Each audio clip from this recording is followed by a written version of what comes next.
മധ്യത്തിൽ ഒരു ബിന്ദുവും 9 ത്രികോണങ്ങളും കൊണ്ട് നിർമ്മിച്ചിരിക്കുന്ന ചക്രമാണ് ശ്രീചക്രം. ഇതിന് നടുവിലെ ബിന്ദുവിലാണ് ശ്രീ ത്രിപുരസുന്ദരി കുടികൊള്ളുന്നത്. ചൊവ്വ, വെള്ളി, പൗർണമി ദിനങ്ങളിൽ ശ്രീചക്രത്തെ ആരാധിക്കുന്നത് ദേവിയെ നേരിട്ട് ആരാധിക്കുന്നതിന് തുല്യമാണ്. ലളിതാ സഹസ്രനാമം, സൗന്ദര്യലഹരി എന്നിവ ശ്രീചക്ര ആരാധനയ്ക്ക് ഉപയോഗിക്കാവുന്നതാണ്. പ്രാർത്ഥനകൾ വിവിധ ഭാവത്തിൽ നടത്താവുന്നതാണ്. ശാന്തിഭാവം, സഖ്യഭാവം, ദാസ്യഭാവം, മാധുര്യഭാവം, വാത്സല്യഭാവം എന്നിങ്ങനെ വിവിധ ഭാവങ്ങളിലുണ്ട് പ്രാർത്ഥനകൾ. അതനുസരിച്ച് ദൈവത്തെ പ്രഭുവായും സുഹൃത്തായും യജമാനനായും പങ്കാളിയായും പുത്രനായും പ്രാർത്ഥിക്കാവുന്നതാണ്. ഇവയെല്ലാം ഭക്തിയിൽ ഒതുങ്ങുന്നു. ഇനി ഇന്നത്തെ സന്ധ്യാനാമം കേൾക്കാം.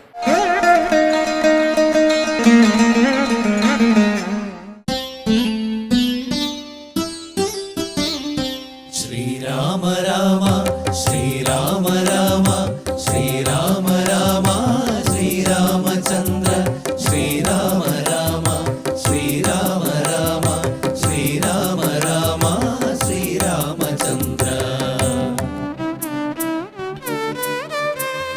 ദശരഥ നന്ദന രാമ രഘുകുല വീര രാമ ത്രേതായുഗത്തിലെ രാമ സീതാപദേ ശ്രീരാമ രാജ്യമുപേക്ഷിച്ച രാമ രാക്ഷസ വൈരിയം രാമ രാവണ നിഗ്രഹ രാമ രാമ ശ്രീരാമ രാമ ശ്രീരാമ രാമ ശ്രീരാമ രാമ ശ്രീരാമ രാമ ശ്രീരാമചന്ദ്ര ശ്രീരാമ രാമ ശ്രീരാമ രാമ ശ്രീരാമ രാമ ശ്രീരാമചന്ദ്ര.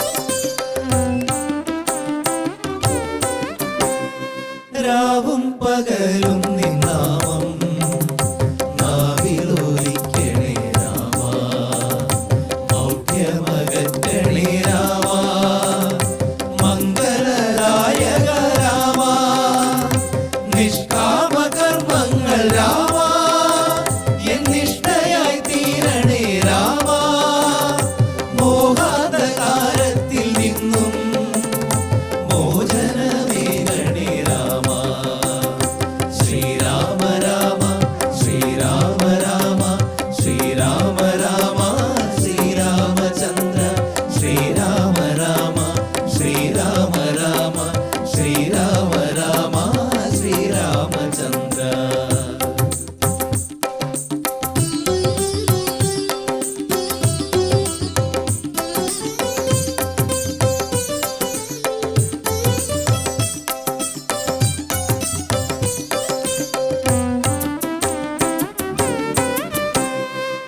നിത്യനിരഞ്ജന രാമ നിത്യം നമോസ്തുതേ രാമ ചിത്തേ വിരാജിക്ക രാമ ചിന്മയ രൂപ രാമ സത്വമസത്വം നീ രാമ സർവലോകാധിപ രാമ സാഫല്യമേകണേ രാമ സാക്ഷാൽ മഹാവിഷ്ണു രാമ ശ്രീരാമ രാമ ശ്രീരാമ രാമ ശ്രീരാമ രാമ ശ്രീരാമചന്ദ്ര ശ്രീരാമ രാമ ശ്രീരാമ രാമ ശ്രീരാമ രാമ ശ്രീരാമചന്ദ്ര ശ്രീരാമ രാമ